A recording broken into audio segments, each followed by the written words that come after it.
everybody, and welcome back to another Modern Horizons draft video. Now today, I think we're going to take the chef.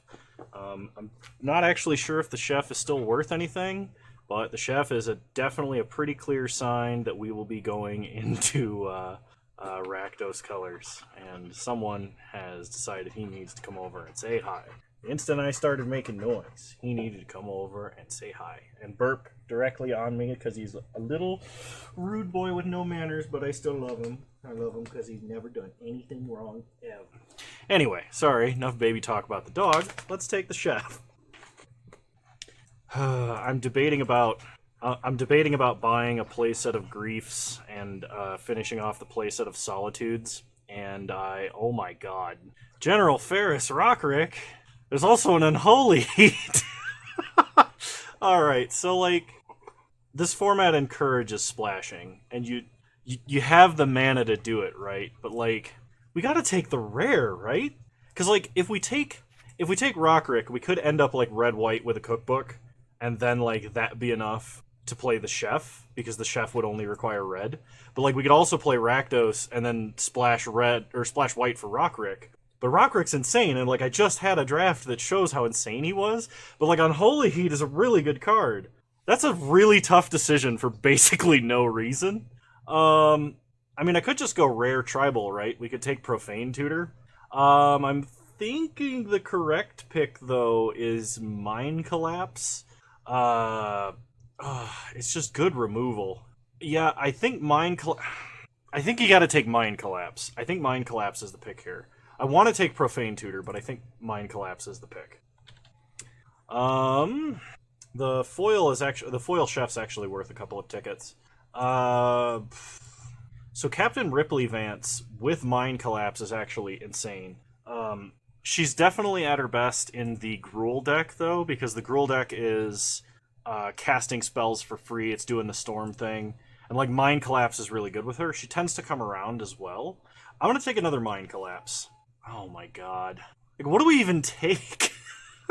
I'm like, this draft I can already tell is going to be hard for a ton of reasons that it doesn't need to be. So, I could take Clattering Augur. Clattering Augur's not bad. It's a great card to have to sack to a bunch of other stuff. Guiltblade Prowler is fine. If we wanted to go Delirium, we could, because the chef can fit in the Delirium deck. Storm God's Oracle is excellent in the Delirium deck, and we have two Mind Collapses, which are also excellent in the Delirium deck. Otherwise, we have to pick between Clattering Augur and Guiltblade Prowler. And the Oracle also synergizes with the General. I'm going to take the Oracle, and we're going to see what... Nobody's taking their rares. Nobody wants their rares. What's happening? Okay, I'm going to take Kitchen Imp, because Kitchen Imp is probably the enabler for the discard deck. The other option is I could take Lightning Spear, which would be completely reasonable. It is both removal, equipment. I see more spears than I see imps. I'm going to take the imp. I think on average, that's the case. Oh my gosh, okay. Well, blue and red look open. Black does not look as open, although there is a World Weary. I'm going to have to make a decision here relatively soon. I think I'm going to take Foul Watcher because Delirium is probably still my best deck, at least with the current combination of cards that I'm getting past. I really like Trap Runner. I think Trap Runner is great, and we're definitely playing red. That's pretty much a guarantee here. Mental Journey would be fine. I don't get a lot of decks where actually casting Mental Journey is a thing that happens, but it does have basic land cycling, which matters. Battle Plan, I think, is less playable than Mental Journey if you're playing the blue-red deck and you need a basic land cycler. But Trap Runner is great, so we're going to take Trap Runner. I don't know... Well, I'm not playing green. I might be playing white. I have never wanted Mog Salvage in my deck ever in this format, so I think I'm going to take a Goldmire Bridge on the very off chance that I need it to splash Rockrick. Okay, Hard Evidence is good. It's an early sorcery if we're playing the Delirium game. Let's see, Gorilla Shaman, Galvanic Relay, or Phantasmal Dreadmaw. I am not playing Jewel-Eyed Cobra.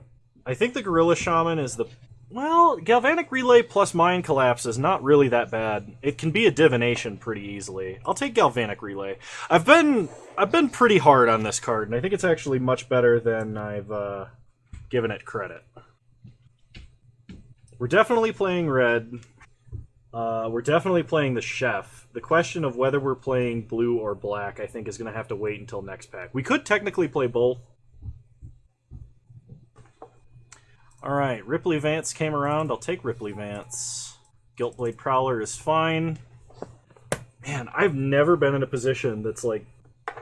I've never been equally split between like 3 splashes in this format. And it is theoretically possible to play all of them. Fodder Tosser can go in the Delirium deck. It can go in the discard deck. I will take it. I'm not playing green in almost any circumstances, so I think passing the Slagwoods Bridge is fine. Okay, so we're going to have to really evaluate our picks carefully. So we got a 5-mana 4/4 flyer. Its secondary ability is only useful if my opponent has Urza's Saga, and if we can play it on the turn my opponent plays Urza's Saga. So it's not that useful in terms of its secondary effect, but a 5-mana 4/4 flyer in red, that potentially is cheaper, on very rare occasions could be good. Skophos Reaver is much better in the Delirium deck. I'm just going to take the rare. I'm going to take the rare. There's Chef's Kiss. we can take Chef's Kiss if we have the Chef. We could definitely play Rare Tribal. I've been past so many rares. I actually want to take Drossforge Bridge. Well, Chef's Kiss has been... The last time we played it, it was pretty hit or miss. I'm not actually that big of a fan of Raving Visionary, but I can definitely see how Raving Visionary would be good. Ethereum Spinner synergizes with Mind Collapses really well. Alright, I'm going to make the call. I don't think we're playing black, but we are playing the Chef. And I think out of this pack... It's probably Raving Visionary that I need. Even though I don't like the card, the fact that it can loot and get us into the late game is going to be what matters. I'm almost certain. Now, if I'm splashing white for Rockrick, I'm going to want Foundry Helix. It's another sack of permanent situation. I don't really have that many discard outlets. Skophos Reaver is potentially much better if I could find one. Chrome Courier is also something that could be splashed with Rockrick pretty easily. I think the Helix would be better. Now, I could take Counterspell, but I think double blue is going to be kind of hard on the mana. So I'm going to take the Helix. Okay. Search the Premises would be okay. If there's a lot of Ethereum Spinners going around in this pack. There's also a Mount Valus Manticore, which would not be bad. I am going to take the Silver Bluff Bridge because my mana is currently very difficult, and I want my mana to be better very quick. Now, Mental Journey is another Reaver. I could have had a really sick Madness deck, I think. Although I would have had to rely on getting some more discard outlets than I currently have. I'm going to take Mental Journey, even though I think Revolutionist is probably stronger. Well, I have a bunch of really good removal. I'm going to take Revolutionist because I can buy back that removal. And if I get like a single Unholy Heat, Revolutionist's value skyrockets. And if I take an Unholy Heat rather than Rockrick, we'd be in a much better... We'd actually have a much sicker deck. Territorial Kavu. Number of basic land types among lands you control. Discard a card, draw a card, or exile a card from a graveyard. Is that card worth anything? This card is not worth anything, so I'm not going to take it. I will take the Manticore because we are definitely base red. Even though the Kavu and Rockrick would play nice together, I'm not playing Naya colors, so... Piru the Volatile. Oh my gosh. I have a lot of instants. Like a lot of instants. Gouged Zealot is a Delirium payoff. Right now, how hard is it to actually get to Delirium? Because it's looking kind of difficult.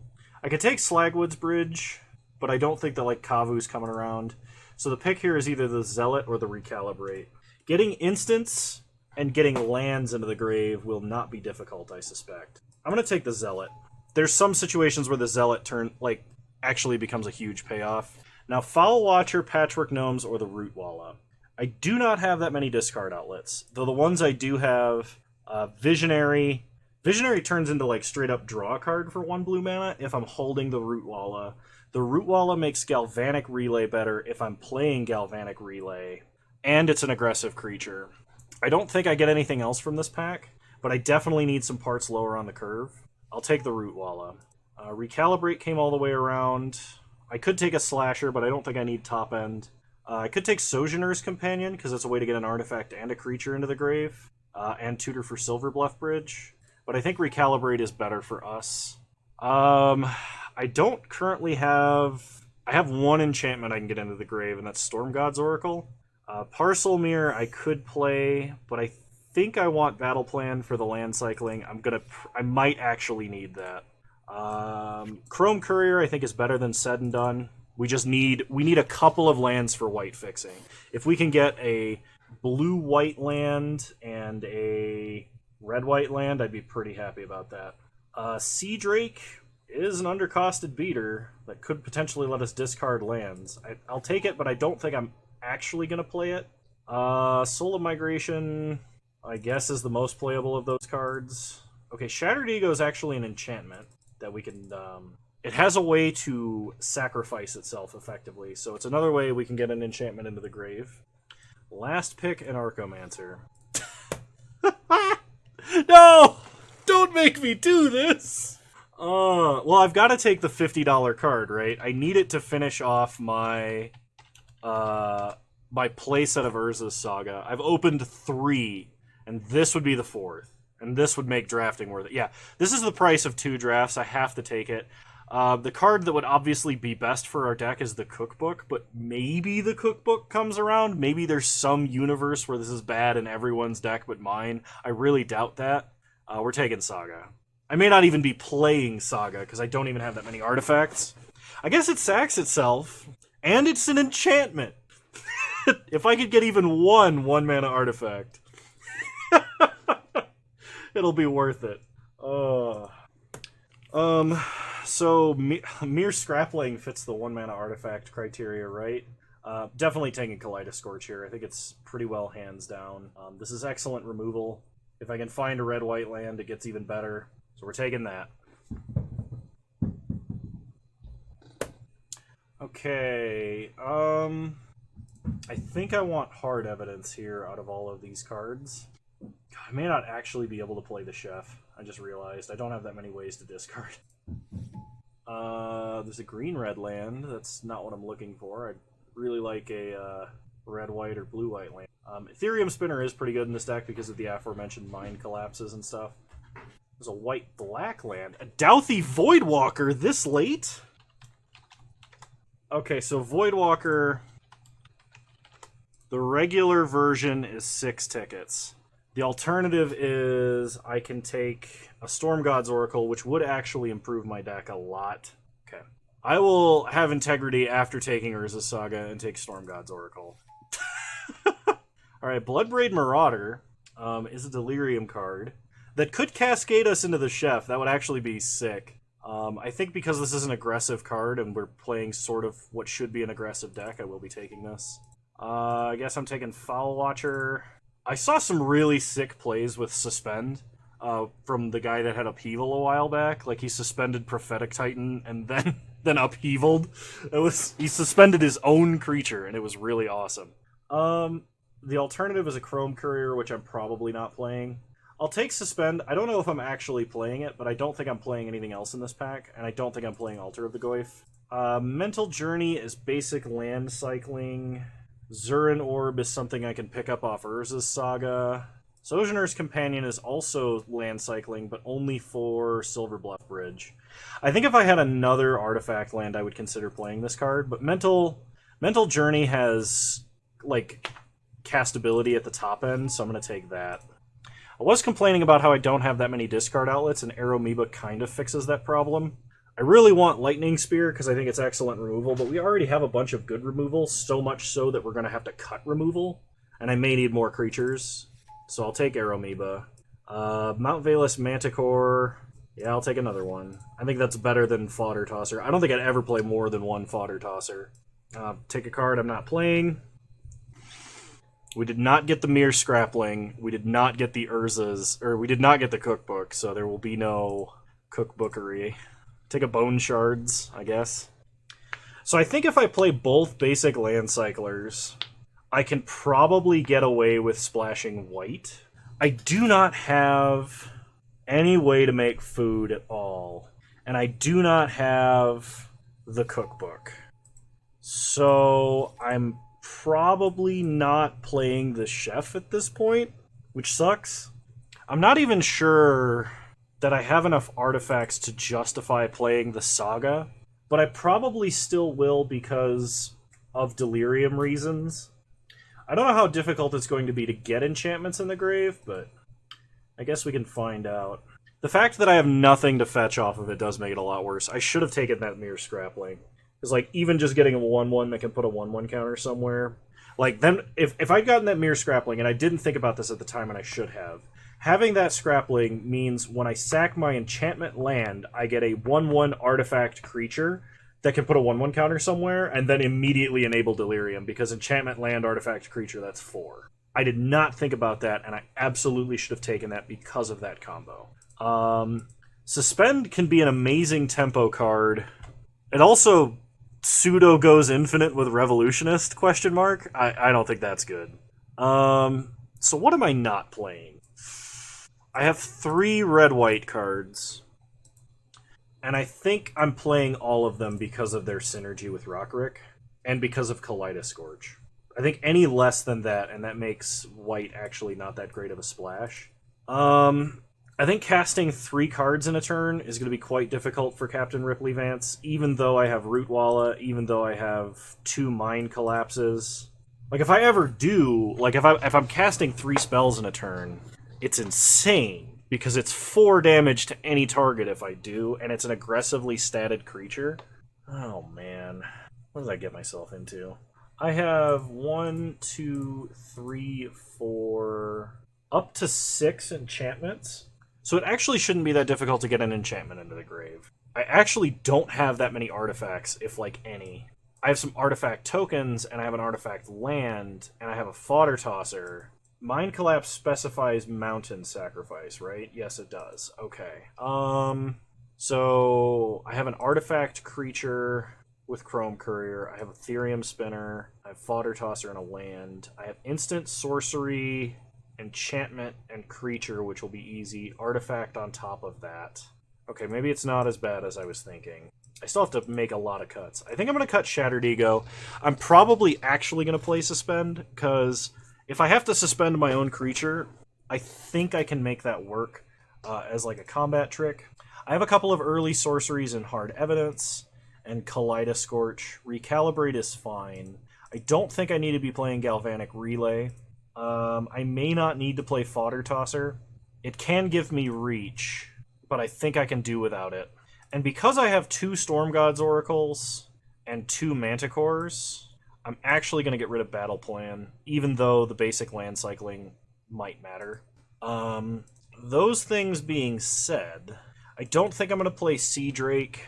I don't really want to pick up lands at any point. Even if I am discarding them to like get more gas, and I'm playing a 3-mana 4/3 flyer, I just feel like it's too high of a cost to pay early when our deck is so heavy and we're planning on sacking lands to like Foundry Helix and Mind Collapse and stuff. Foundry Helix is almost never going to gain us life. I want to make that clear. The only way it's going to gain us life is if I'm sacking Chrome Courier or Silver Bluff Bridge specifically. So I'm playing 3 mana, deal 4 damage to any target, but sack a permanent. And I think that's worth it. I'm going to ditch Aeromoeba, although that does actually severely limit the number of discard outlets I have. So how many discard outlets do I have? 2 Manticores, a Raving Visionary. That's about it, actually. The only reason I'm considering Captain Ripley Vance is because we have so many cheap spells. Like, right now I'm considering playing 10 1 and 2 drops, and 2 of my 4 drops can be cast for free. Otherwise, I think I would cut her. I don't want to cut any of my multicolor cards because I'm playing Rockrick. I could cut the Charmaw, but I don't actually have that many flyers. I don't think it's ever really going to destroy lands or anything like that. I think it's really just a 5-mana 4/4 flyer. Chrome Courier is explicitly a cantrip creature. I don't think it's ever going to gain us life. Okay, I'm going to cut the Charmaw, Is playing a 6-mana 3/3 that buys back something from our grave worth it? Because most of the time, I don't think we're going to be madnessing this. Although madnessing it off of a Manticore would not be bad, because this is a 0-mana way to discard. I really need to cut just one card, and I'm pretty sure I top out at 4 for my curve. Because anything that costs more than 4 is really just an upside benefit to a spell.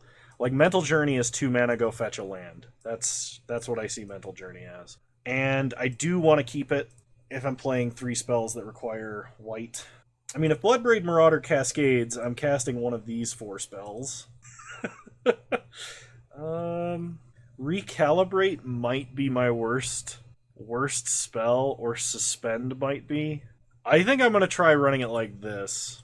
And I am playing Urza's Saga for Delirium reasons. I think I'm going to play 3 planes. I'm playing a colorless land in a 3-color deck. I'm going to add 1 extra mountain. I've got a feeling I want 17 lands if I'm playing a land that will end up sacrificing itself. Alright, this is definitely one of the hardest decks I've ever had to build. And one of the hardest draft sessions I've ever had.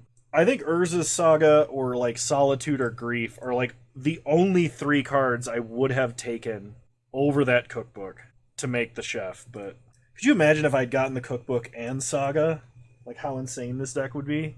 Oh, but yeah, so the reason that I'm doing more Modern Horizons 2 drafts is like I still had a couple of packs left over, and I was... Oh, hang on, I need to restart the client actually. But really quick before I get into round 1, I was just about to buy a playset of Solitude and a playset of Grief, and I was like, I still have packs, I should open them before I buy them, because if I open one, I'm going to feel stupid, and so that's why I'm doing that. Anyway, I'll see you guys in round 1. Alright, well this is kind of what I was afraid was going to happen. Because this hand is otherwise keepable, but we need to draw blue. I can get an instant creature and land into the grave between Mind Collapse, Mountain, and Marauder. But if I draw blue, this hand becomes amazing, so I think I'm going to cape. We're going to rely on the aggression of Marauder to help us get there. We'll lead on a mountain, pass the turn. I don't think there's any reason I would ever Mind Collapse on turn 1. Oh no, you can't even sack it on your opponent's turn. This has to be on your turn. Opponent leads on a swamp. Oh gosh. Shouldn't have put in that 3rd plains. Should have kept just a 2. Play Bloodbraid Marauder, pass the turn. Opponent plays a swamp. We untap. We draw Raving Visionary. Go to combat, attack for 3. I go to 17. We play a plains, pass the turn. Opponent plays a swamp. Discerning Taste. They put a Barbed Spike into the grave. But they are playing black-white. Okay, the good news is we have an insane number of plays if we draw a blue source. And I might be adjusting the number of blue sources in my deck after this game. Opponent plays a Vermin Gorger and passes. We draw Urza's Saga. Okay, play the Saga. Always yield. Cast Mind Collapse. Go to combat. Hit them for 3. We might just be making tokens with our mana. Opponent cycles Landscaper Kolos. Takes 3, goes to 11. They play a land. 5 mana, they're going to scour the desert to make 6 1/1s. We untap and draw Suspend. Urza's Saga gains its ability. No blue mana to be discovered anywhere. Well, I'm not going to attack with a 3/1 into 6 creatures that could kill it. Opponent casts a Landscaper Kolos. They put Mind Collapse on the bottom of our deck. They attack for 4, we take 4. Make a token. Untap. Make a token. Draw Hard Evidence. Alright, sack Urza's Saga. Pass the turn. Come on, blue mana. Opponent plays a Breathless Knight. Don't like that. Attack for 4 in the air. We take 4. Alright, you know what? I'm going to concede and not show them that I'm playing another color. Oh, man. Okay, I'm going to drop a mountain for an island. And the reason that this might seem obvious to everybody but me, but I have 6 1 and 2 mana plays that require blue. And while I have a lot more double red spells, they don't come down until later. Would like to play first. Alright, I can keep this. Even though Rockrick makes this technically a mulligan to 6, potentially the payoff is huge if I draw plains. Because I can play Rockrick, and then I can play Storm God's Oracle. If I draw a mountain, I can play Mount Valus Manticore. We'll just see what happens. So lead on a mountain, because they know that color. Opponent plays a plains. We draw plains. Play our own plains. Pass the turn. Opponent plays a swamp. Passes. We draw a Suspend. Play Rockrick. Pass the turn. Hope they don't have a multicolored removal spell. They have a multicolored creature. We draw another island, play an island. Let's get this out of the way. Storm God's Oracle, make a token, pass the turn. Opponent plays a Plains, goes to combat, no attacks. Discerning Taste. They put 3 lands into the grave, so they probably picked up an action spell. We untap. We draw a Kaleidoscorch. Kaleidoscorch here is actually awesome. Play an island. Kaleidoscorch. 2 damage to Breathless Knight. Go to combat. Swing with everybody. Pump here. Pump here. Hit them for 10, take them to 10. Pass the turn. Now we have a 5 mana, 3 damage spell that we can flashback, and we can suspend to just exile a blocker. So they're probably dead, unless they have a Wrath, which would really suck. Break Ties, they're going to destroy our artifact creature. Well, that's the one we can't suspend to save. So I guess we have to let that happen. Then our opponent Tragic Falls. I'm actually going to suspend to that creature because when we recast it, we will get another token. Untap. Suspend. Ticking down. We draw a mountain. Play a mountain. Now I can either play the Ethereum Spinner or I can play the Manticore. If I play the Manticore, I can ditch the Ethereum Spinner to do 2 damage to my opponent. Actually gonna do that. So discard Ethereum Spinner, target my opponent. Hit them for 3. So next turn we get a Storm God's Oracle with haste and a token without haste. Alright, game's over. Definitely thanking I put that extra island in there. And run it back. No adjustments. I almost certainly should be playing Battle Plan, by the way. I just don't know what I would cut for it. We have a Raving Visionary, which in theory gets us to red mana and ditches stuff we don't want, and we're on the draw. I think this hand is actually fine to keep. If my opponent has removal for the Visionary, that sucks, but it's not the end of the world. Plus, there's always the happy medium of we draw and ditch Blazing Rootwalla, right? Okay, Mental Journey is great, because Mental Journey gets us to red mana. They play a Barbed Spike, we untap. Okay, we draw white mana, which is awesome, because white mana means we don't have to worry about white mana now. So, play a Plains. We're going to play Raving Visionary. Pass the turn. Opponent plays a Swamp. They Tragic Fall Raving Visionary. They hit us for 2, we untap. We draw a Mountain, and it's Natural Tron, baby. Play Storm God's Oracle. Pass the turn. So next turn we'll have Goblin Trap Runner, which is pretty sick. In theory... Okay. So they played a Landscaper Colossus, they gain 4 life. We untap. We draw Urza's Saga, which I don't want to play yet. Play an island, go to combat. Attack them for 1. No pump. Play Trap Runner. Pass the turn. That should force my opponent to stay back on defense. I might actually end up casting this Mental Journey. I would really, really prefer to draw red mana, though. There it is.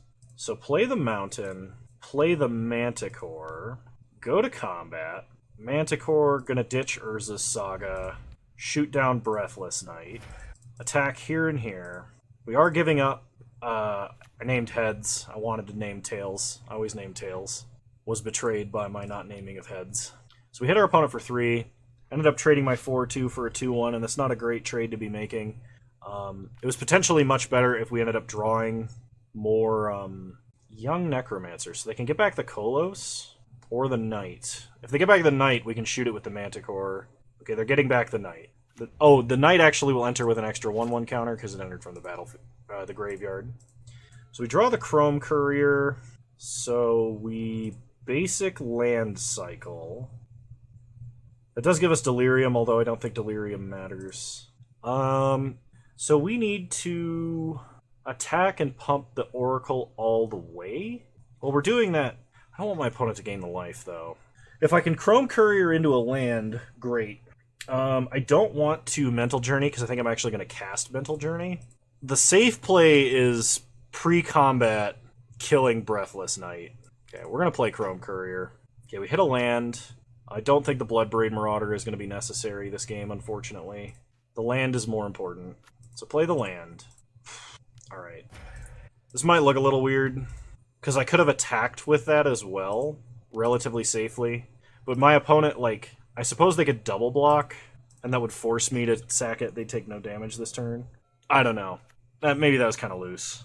Opponent plays a Nykthos Paragon. I'm really glad I didn't let that live.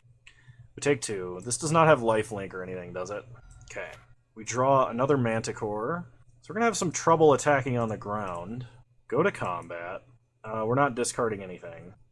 Attack for 1. Then I think we just play the Manticore. So we can double block the Paragon. Okay, that is bad. They equip Young Necromancer with Barbed Spike. Okay, so we're going to cast Mental Journey and discard 2 cards to kill that Breathless Knight, because I don't know how the heck we deal with it otherwise. We draw land. Let's draw some cards. Okay, Kaleidoscorch is an option. Play another mountain.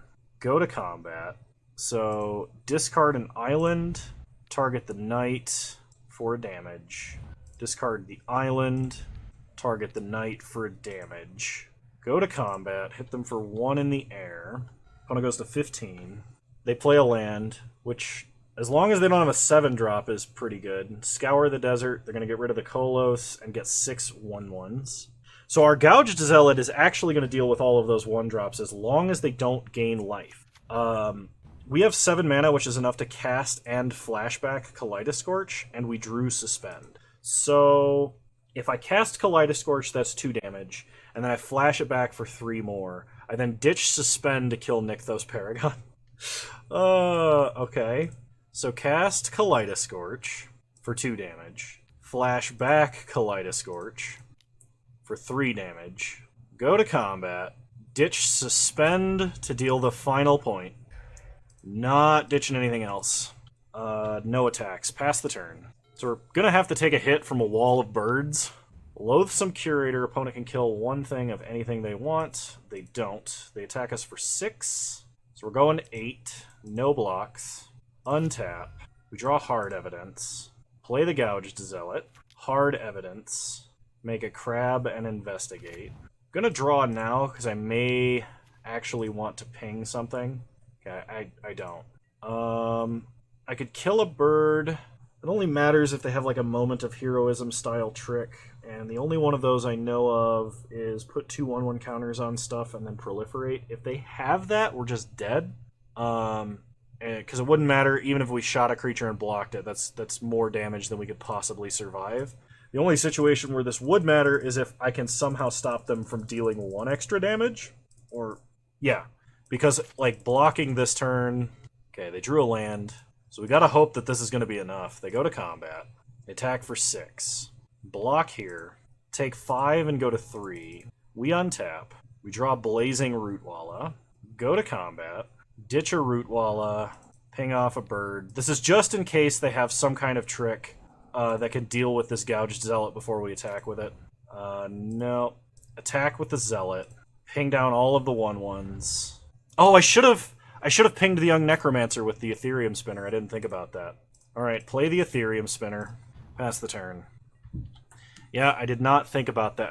I only was thinking about killing the birds. I didn't think about the potential to kill something else off there. Opponent Bone Shredders are Mount Valus Manticore. We untap. We draw Revolutionist, which we can use to get back instant or sorcery. So we can get back Hard Evidence, we can get back Suspend, we can get back Mental Journey.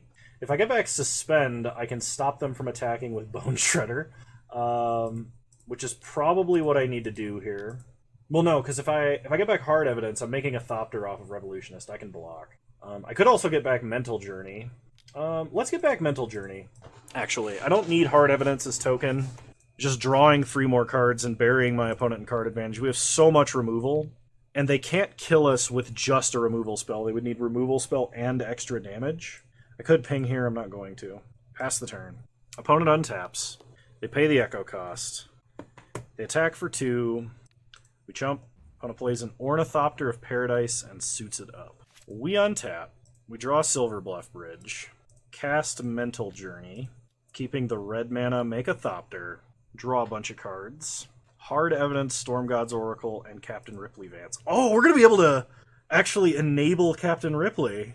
Alright, so go to combat. Ditch Silverbluff. 2 damage to the Ornithopter. No attacks. We have nothing that can attack into that profitably. And next turn we can play Ripley. We can play Storm God's Oracle. Then we can play Hard Evidence, shoot Loathsome Curator, and just start swinging. We untap. We draw planes. Okay. Sorry, I had to answer a text message.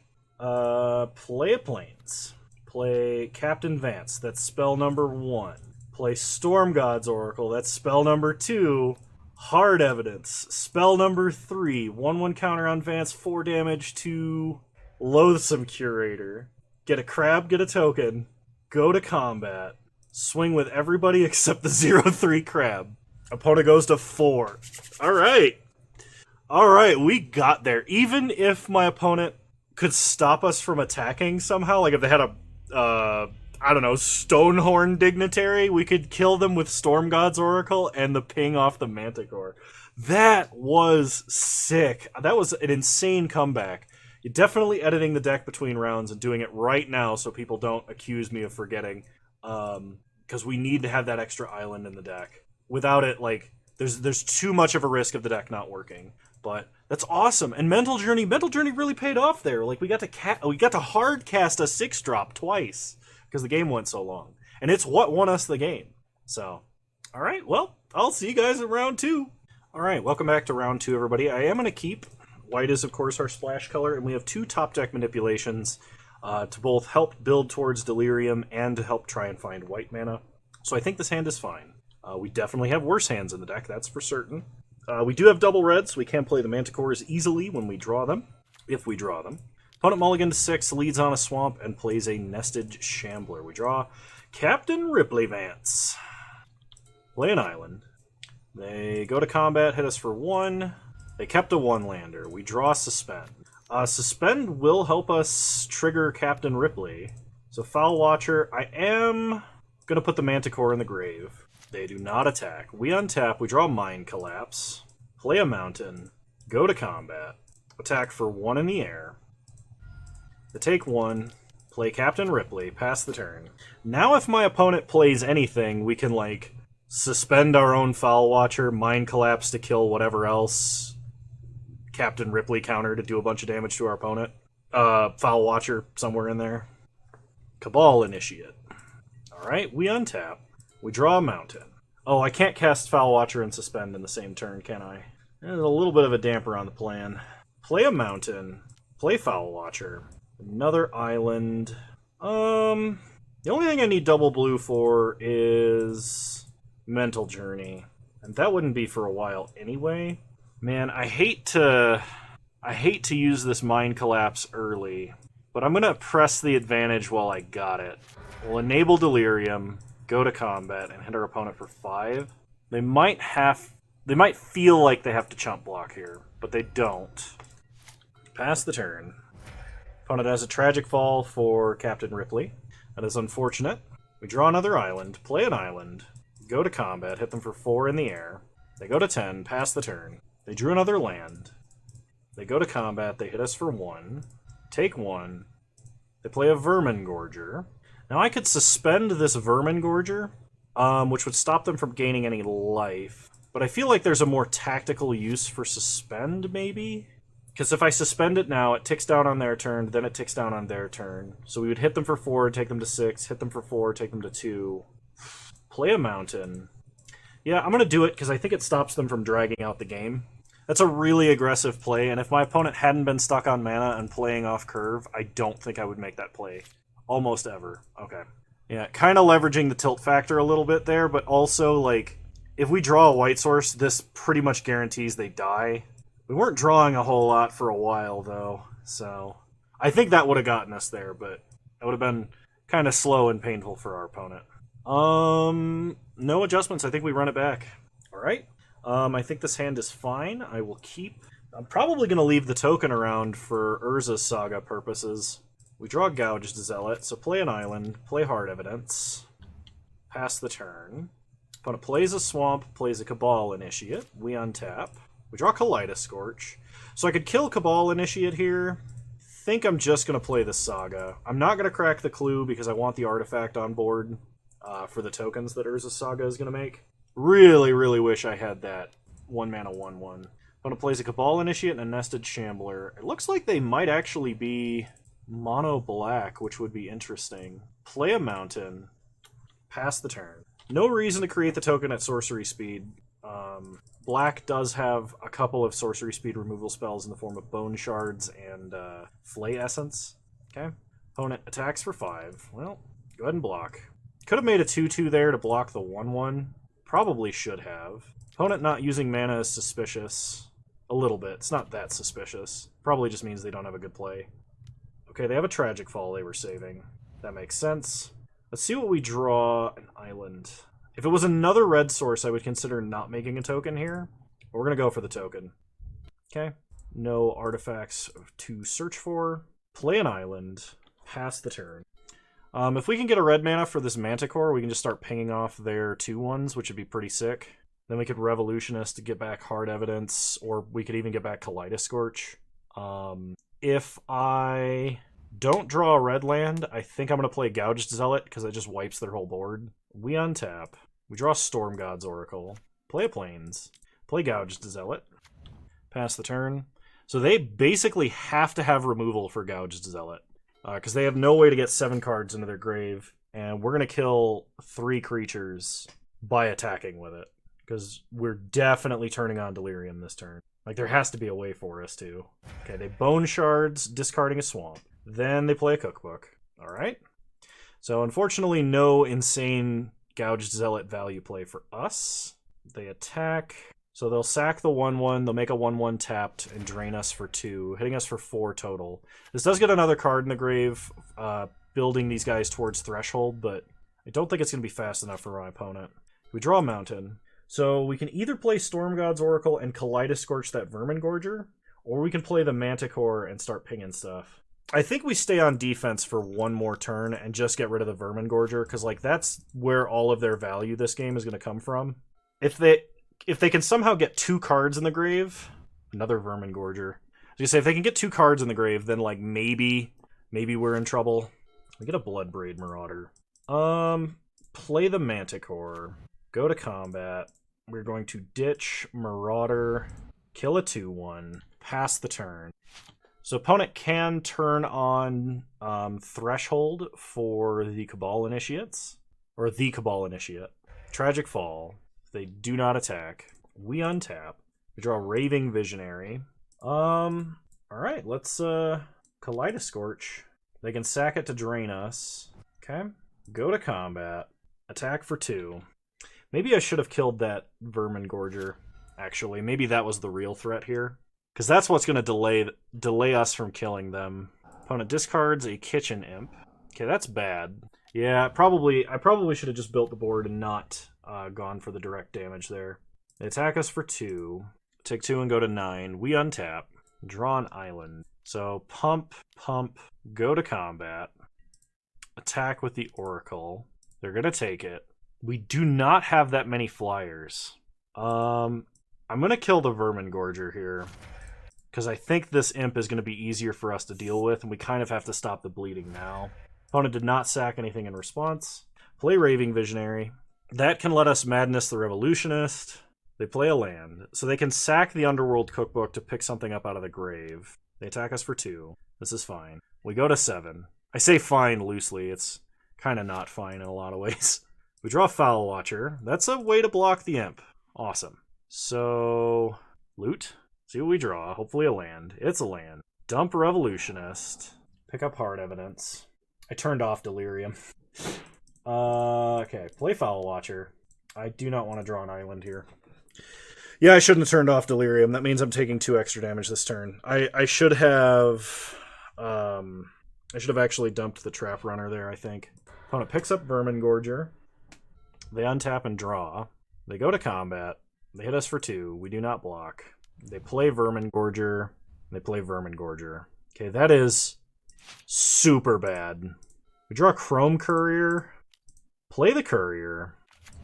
I can get Ethereum Spinner, which gains me life, or I can get Mind Collapse, which can kill a Gorger. I think I have to take the Mind Collapse, because unless we somehow start removing these Gorgers, there's just no way we're going to even come close to racing. Spinner, we Spinner would be great because it increases the size of the construct. It makes a bunch of flying blockers. Yeah, alright, we gotta take the removal. Sack a mountain, kill a Gorger. Go to combat. Attack, attack, attack. We have Chrome Courier to chump with, which is fine. Hit our opponent down to 11. Play a Trap Runner. Pass the turn. Single removal spell here is really, really bad. Opponent attacks us for 2. Pretty sure we have to chump. Opponent plays a Nested Shambler. Okay, so we really kind of need to draw removal for that Gorger. I'm gonna loot. Captain Ripley Vance. If only I could cast enough spells in a turn. Ditch Mental Journey. I can play Hard Evidence to get another crab. Do I need to draw Foundry Helix? I think I might need to draw Foundry Helix. Okay, play Hard Evidence. Get an additional crab. Go to combat. Attack, attack, attack. We have to leave back Foul Watcher to block. Tails never fails. Alright, we got 2. That's better than when we called heads. Proof tails greater to heads. This opponent chumps and chumps. They sack to drain us for 2 and then take 7. Play Captain Vance. Pass the turn. Opponent sacks food, goes up to 9. Opponent untaps. They go to combat. They do not attack. We untap. Draw a mountain. Crack a clue. Mountain. Oh, I needed to attack first, actually. Okay, hang on. Yeah, I definitely needed to attack first. That was bad. Okay, go to combat. If I attack with everything, it really depends on how many Trap Runner tokens I make. But opponent, like, blocks, like, chumps, takes 1. Man, okay, here's what we're gonna do. We are going to attack like this. I should not have cracked that clue before, like, pre-combat. I should have attacked like this first. Tails. Was really hoping for more tokens. Opponent blocks, chumps. So they're gonna sack a creature, then untap and sack. So we either have to kill Vermingorger, or we have to kill that squirrel token. So we sack a clue, and then we loot. I think we need Mind Collapse. We did not get there. Okay. So we're going to game 3. Opponent is mono black. I don't think that makes us make any adjustments. We just have to be aware of that fact. Opponent has a ton of Vermingorgers and Nested Shamblers. Alright, we would like to play first. Okay, I do like this hand because it gets on board early, so we're going to keep. So we can Hard Evidence turn 1, Foul Watcher turn 2, Silver Bluff Bridge, plus maybe a spell on turn 3 or Crack a Clue. And then Goblin Trap Runner on turn 4. It's actually a really good curve. Opponent kept 7, which is really scary. They play a Swamp, and they pass. We draw Plains, which is great. Play a Swamp, play Foul Watcher. Mind Collapse I am going to put on top, because that practically enables Delirium by itself, if we need it to. Opponent plays a Swamp, into a Cabal Initiate. We untap, draw Mind Collapse, play Silver Bluff Bridge, go to combat, and hit our opponent for 1. We will be sacking a clue this turn. Okay, opponent takes 1, goes to 19. They play a Swamp. They go to combat. They do not attack. So draw a card.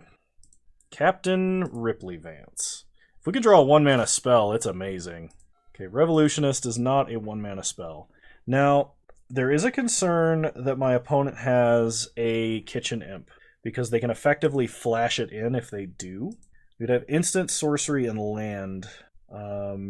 So I think what I'm going to do here is I'm going to play a mountain, and I'm going to play out Trap Runner, and I'm not going to attack. If I can draw another 1 or 2 mana spell, we can just, like, Ripley Vance, whatever that spell is, Mind Collapse, wipe the board, and we're golden. Opponent could also have the Tragic Fall. They had Hellmongrel. Okay. Okay, I don't think that actually changes my play. If they attack with Hellmongrel, that's fine. We still are trying to set up for a big combo turn with Captain Ripley here. Tragic Fall. Alright, they had it anyway. Well, we will have Delirium when we cast Mind Collapse. Opponent attacks us for 4. No blocks. Take 4 and go to 16. Opponent has a Vermingorger. We untap. There it is. Play a Plains. Play Captain Ripley. Hard Evidence. Mind Collapse. 5 damage there. They'd have to discard 3 cards if they want it to stay alive. Ripley Vance kills Vermingorger. Now we have Delirium. Go to combat. Hit them for 2 in the air. We can use this treasure to reload. Man, this card is devastatingly powerful if you have a bunch of 1-drops and 0-drops in the deck. But it plays a Loathsome Curator. They can sack Cabal Initiate. Okay. They kill Ripley Vance. That makes sense. We untap. We draw Suspend. Sack a clue. Draw a card. Island. Play an island. Go to combat. Attack them for 2 in the air. We're going to save this Tactical Suspend. I could use it to prevent 5 damage. I don't think it's worth it yet. It's more worth seeing what my opponent plays. Another Cabal Initiate. Then they pass. We untap. We draw Kaleidoscorch. Okay, Kaleidoscorch is pretty good. Go to combat. Attack for 2 in the air. Take them to 13. Second main, Kaleidoscorch to kill Cabal Initiate, because they can't turn on Threshold, even if they discarded their whole hand. Okay, pass the turn. Opponent untaps and draws. Them not having a discard outlet's also quite valuable. I am going to suspend this turn. If we can keep the board clear, and they can't get their they can't get an additional creature out, then they don't get the sack value for the exploit. Unless Curator exploits itself, which is possible. Okay, so we have to sack an artifact, creature, or land. Sack Crab. Draw a mountain. Play a mountain. Hardcast Revolutionist. Pick up Mind Collapse. Mind Collapse Braids. Because I don't want to sack any more permanents. I don't want them to attack. I want them to have as minimum number of creatures as possible. Saving that Mind Collapse for when Curator comes back down to just kill Curator might have been the play. Opponent has 2 cards in hand, we have 0. One was a land, but they didn't want to make a food. That tells me they have a 6-drop. It's an Underworld Hermit. Underworld Hermit is bad, but not the end of the world yet. We draw a second Foul Watcher, so Kaleidoscorch the Hermit, making sure to use all 3 colors of mana. Go to combat. Problem is, they can chump Revolutionist, they can exploit to kill Foul Watcher, and then we have no answer to Curator because Curator has haste. We still attack, though. Okay, opponent no blocks. Curator sacks a squirrel, kills the crow. There's been a murder. Sorry. They're going to hit us for 5. We're going down to 6. Can't block. We need to draw something good. They can pick up Hermit on our end step and then replay it. We draw Saga. It might buy us a little bit of time. Play Saga. Play Foul Watcher. We have to stay back on defense. Manticore. Manticore, we can't play next turn, but it is a decent... Or it's a creature with a decent body. Opponent is going to get 3 more squirrels and a 3/3 next turn. We're making a 2/2 and losing half our board. I think even if I'm not playing it next turn, I have to keep it. Because the card just potentially is like too much value. We do have a Silver Bluff Bridge, so like Urza's Saga tokens are going to come out as 2/2s. Yeah, maybe I was too aggressive with that Mind Collapse. I didn't even realize my opponent still has a card in hand. They did not pick up the Underworld Hermit. Hopefully that means they don't have removal. Opponent goes to combat. Attack for 5. No real option here. We have to double block. Okay, so their logic might be to pick up this Loathsome Curator. That's not a bad idea. So we untap. Draw the Manticore. Saga gains its ability. We pass. Oh shoot, I am really low on clock. I need to play fast. They probably also don't want to give up the food generation for Cookbook. That may have been why. Or they had a card they really didn't want to discard, and they were still planning on just buying back Curator. Opponent ditches a swamp, then untaps. We're going to yield until the next end step. Activate Saga. Untap. See what we draw. Another Manticore. Gotta make another token. Nothing to fetch. Go to combat. Attack for 3. Opponent does not block. They take 3. So I think they're getting back Curator this turn. They are. So they're going to play Curator, kill a Construct. Almost certainly. Oh, they played a Nested Shambler. Because that kills a 3-3, shrinks the other 3-3 to a 2-2, and gets them Squirrel. We untap, draw Plains. Play a Manticore. We're not attacking this turn because that would be suicide. We are pinging off a Squirrel, though. We will have to double block again. I'm running out of clock. This sucks so bad. Opponent has a Bone Shards and a Flying 2-2 with haste. Oh gosh, I think they just won. So we have to block here or we just die. I'm not even sure what we could draw at this point. I don't think there is anything. I think I made a play mistake this game, and I'm not exactly certain what it is or how to enumerate it, but I think it was that Mind Collapse. I think I needed to kill that Loathsome Curator rather than do the double block play. I didn't think about the logical end state of what I was doing there, and I think I threw away this league because of it, which really sucks, but I'll see you guys in round 3. Alright, we're on the play for round 3. We have 2 playables, both colors of mana. I actually think I'm going to keep this. It is quite risky, but if we get to 2 mana, we're getting to 3 mana because of Mental Journey. So, lead on Silver Bluff Bridge, pass the turn. Opponent leads on a Plains. We draw Plains, which is excellent. Play a Plains. Let's play a Foul Watcher. Scry. Looking for a land. Gouged Zealot into the grave. That is not what we want to be drawing. Opponent untaps. They play a Forest.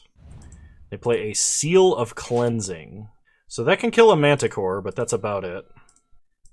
I would like a second red source here, but I'm going to do this for the double spell. Go to combat, hit them for 1. Opponent untaps. They play a Forest. They play a Sanctuary Raptor. We untap. Draw Suspend. So go to combat. Attack for 1. I don't think my opponent will trade. And then we're going to play a Raving Visionary. Pass the turn. Opponent untaps. They draw. They play a land. They go to combat. Attack us for 2. That's fine. Take 2, go to 18. Then they pass. We untap. Draw an island. So, play an island. Go to combat. Attack for 1. Pass the turn. Now, I could have played out Ethereum Spinner there, and that would definitely get my opponent's Seal of Cleansing. But I'm actually just going to get this Blazing Root Wall in and crack this clue on our opponent's turn. If I played Revolutionist that turn, I would get back a card, but I would also be further away from Delirium. Opponent plays a Batterbone. So that Germ token might be worth suspending. So let's loot, ditch the Rootwalla, cast the Rootwalla for free, sack a clue, we get a Storm God's Oracle. Yeah, we're gonna suspend the token.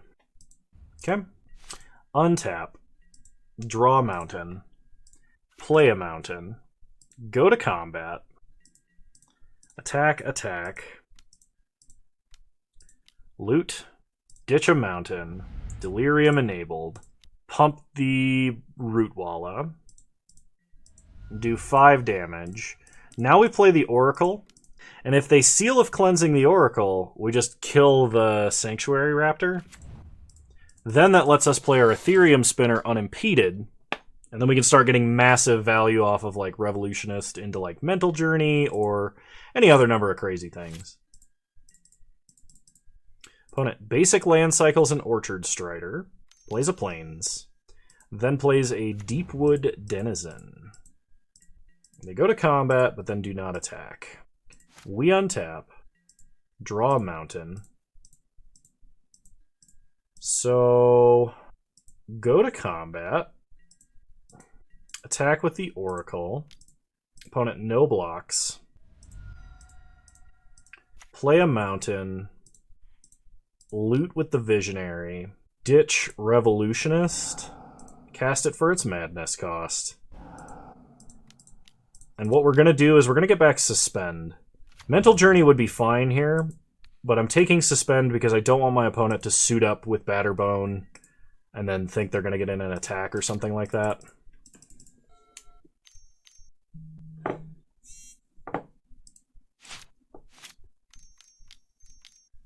Opponent plays a Constable of the Realm. I don't think there's a free way to put counters on that.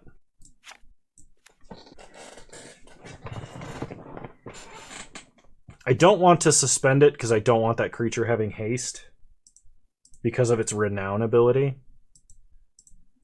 Opponent goes to combat. Then passes. We untap.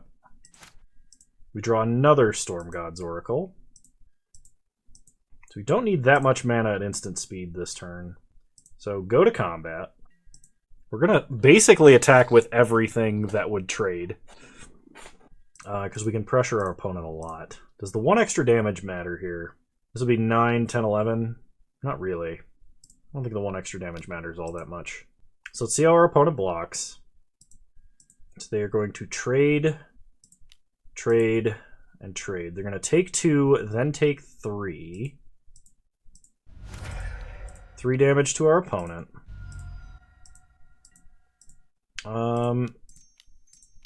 And we'll play Storm God's Oracle. I don't want my opponent to know about Urza's Saga if I can avoid it. But I might have no choice but to play it here. Alright, pass the turn. So we can straight up draw a card. Okay. This opponent is going to kill the Oracle. This is actually fine. Shoot our opponent down to 3.